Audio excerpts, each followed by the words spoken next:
Look around at the men you know, the actual ones, the men in your orbit. How many are married or seriously planning to be, and how many are just not going there? Something shifted in them at some point, quietly, without announcement. They date, they live their lives, and when the topic of marriage comes up, something in their posture changes. The energy leaves the room. They've watched enough marriages fall apart around them in ways that seem to cost the man far more than the woman. So they stay where they are. Most people who talk about this treat it as a generational malfunction. Millennials, Gen Z, social media, dating apps, hookup culture, pick your explanation. The conclusion is always the same. Something broke recently, and now men are damaged or scared or selfish. But the exact same withdrawal, same behavior, same reluctance, same unmoved posture in the face of social pressure played out 2,000 years ago inside one of the most powerful empires ever built. And the emperor decided to fix it by force. Augustus Caesar didn't ask men to reconsider, he legislated. The Lex Julia, passed in 18 BCE, and later the Lex Poppaea in 9 CE, turned staying single into a legal and financial liability. Unmarried men above a certain age were blocked from inheriting from anyone outside their immediate family. They were taxed differently. They were passed over for political appointments. In a world where inheritance, land, and public office formed the entire structure of a man's life, these weren't administrative inconveniences. They were engineered to make bachelorhood more expensive than marriage. Change the incentives, change the behavior. The math was clean. It failed completely. Roman men of means found workarounds for virtually every provision, and they did it fast. Some entered formal marriages with women they had no intention of building a life with, arrangements that satisfied the legal requirement and nothing else. The woman lived her life, the man lived his, and the state got its compliance record. Others calculated that the financial penalties were simply cheaper than the alternative and absorbed them as a fixed cost. Still others moved their assets into trusts, adoption arrangements, and business structures the law couldn't reach. Every time the state revised the rules, new routes appeared. The game ran for decades. What that pattern reveals is worth sitting with. These weren't men writing manifestos or organizing any visible opposition. They looked at the deal on the table, weighed what it cost them, and decided the workaround was worth more. A formal marriage with none of the substance. A legal wife and a real life running in parallel. Roman writers of the period described these arrangements with almost no comment, as if it was simply understood that a man might maintain one situation for the state and run a completely different one for himself, and what they were protecting themselves from wasn't abstract. In the Roman marriage system, as practiced by families of means, a wife from a wealthy household could initiate divorce and reclaim her dowry, substantial capital the husband had been managing throughout the marriage. The legal exposure was structural, baked into the institution itself, which is why the men who chose avoidance weren't reacting to bad luck or individual bad choices. They were reacting to the architecture. The instinct when you hear all this is to think Roman men didn't like the deal either. Same story, different era. But that reading stops too soon. What Rome demonstrated and what we're watching play out again right now is something more fundamental.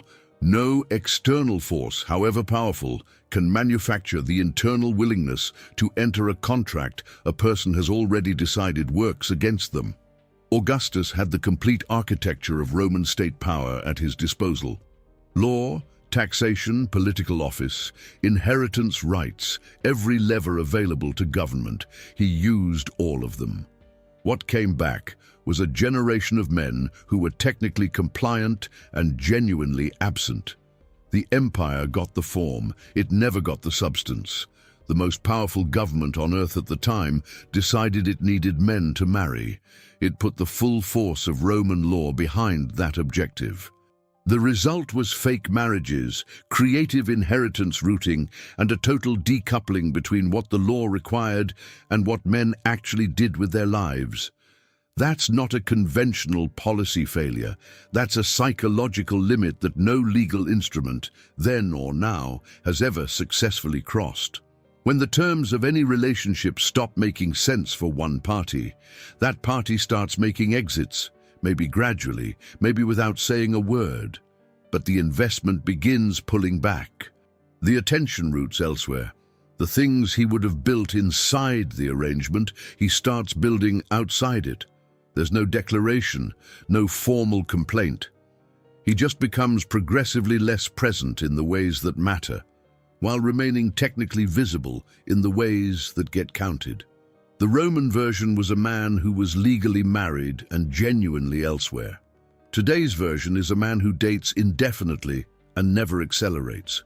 The Roman government didn't fail because it chose the wrong penalties, or because enforcement was too lax. The premise was wrong from the beginning. You can make bachelorhood a legal liability, price the alternatives higher, make it socially costly, and men will absorb all of it while still withholding the one thing the institution actually requires: full presence. The Roman state spent decades discovering this. Every revision it made to the law produced a more sophisticated workaround. The conclusion never changed.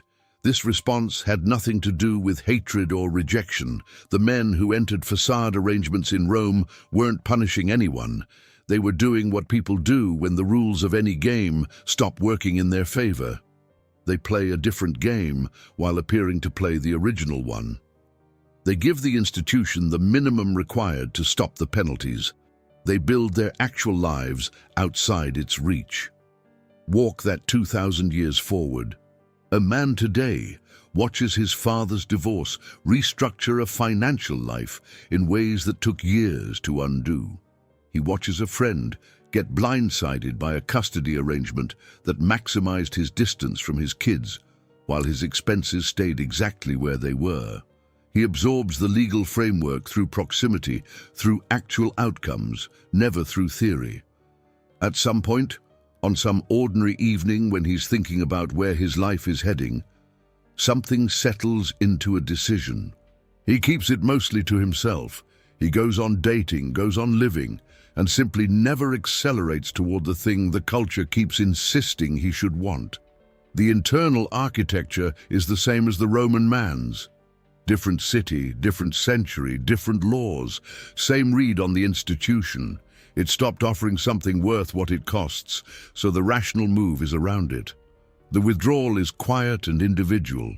No organized front, no shared manifesto, just a distributed response, multiplied across millions of men, that produces what looks like a cultural crisis from the outside.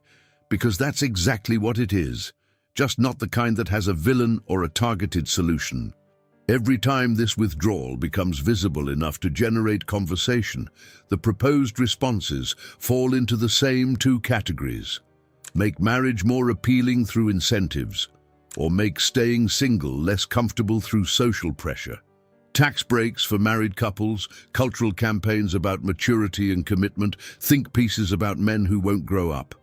Augustus ran the same playbook with harder tools, actual legal teeth. The result was facade marriages, parallel lifestyles, and a generation of men who gave the state exactly what it needed to see while living entirely on their own terms. Today's version produces men who will commit to long-term relationships, cohabit, raise children. They'll do all of it.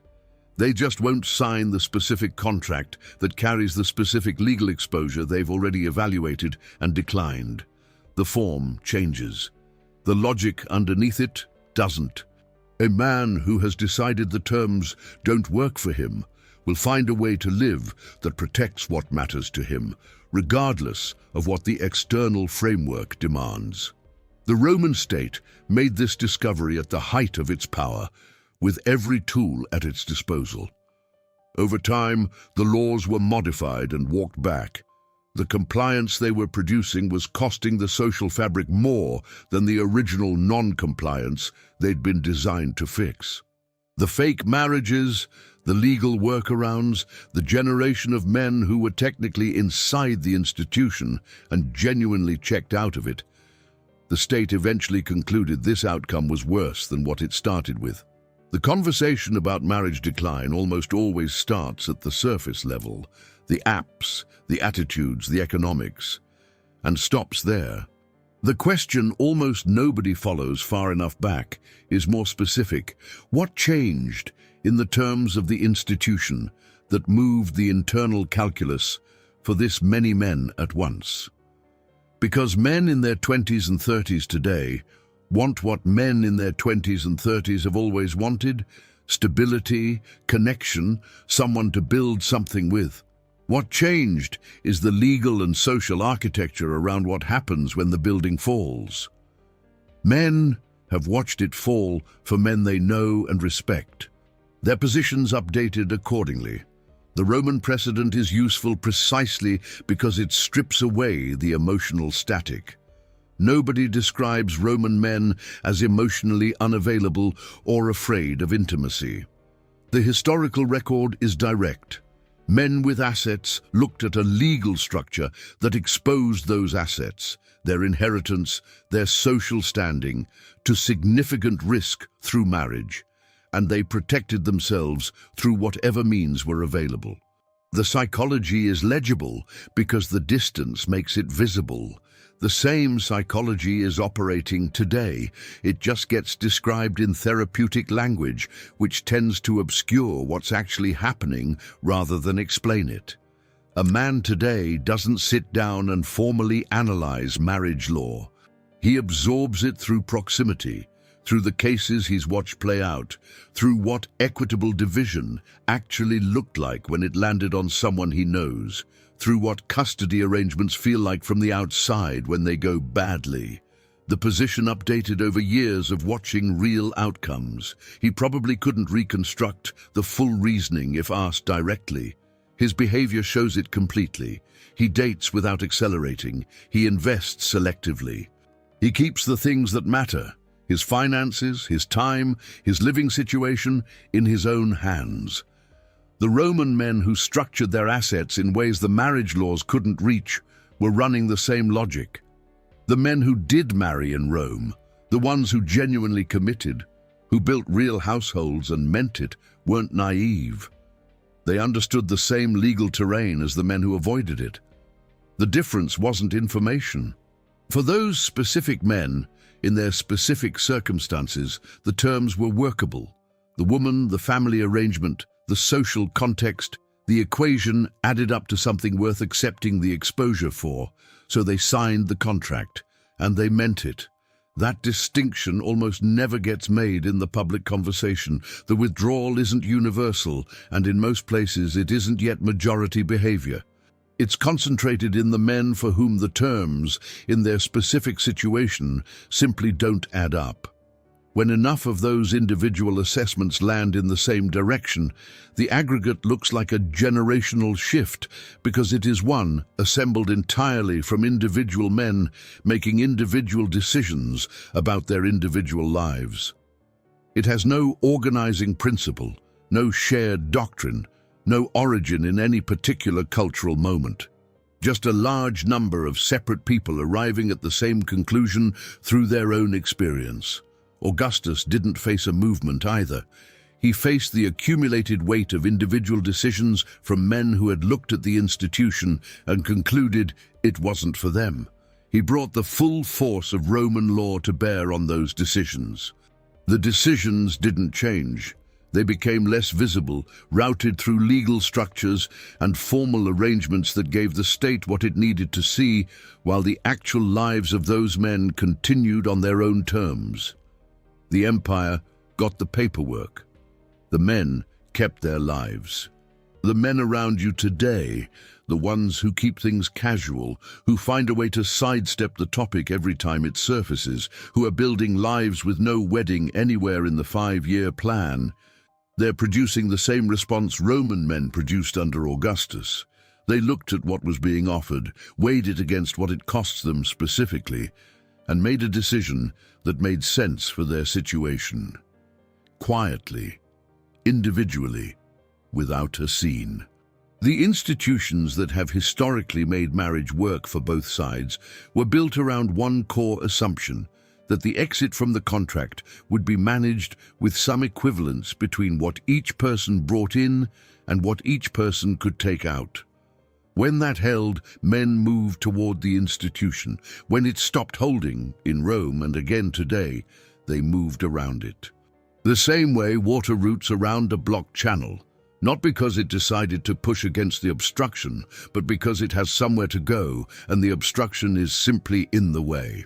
What that leaves us with is the predictable consequence of an institution whose internal terms drifted far enough out of alignment that a significant number of the people it depends on stopped seeing the value in entering it.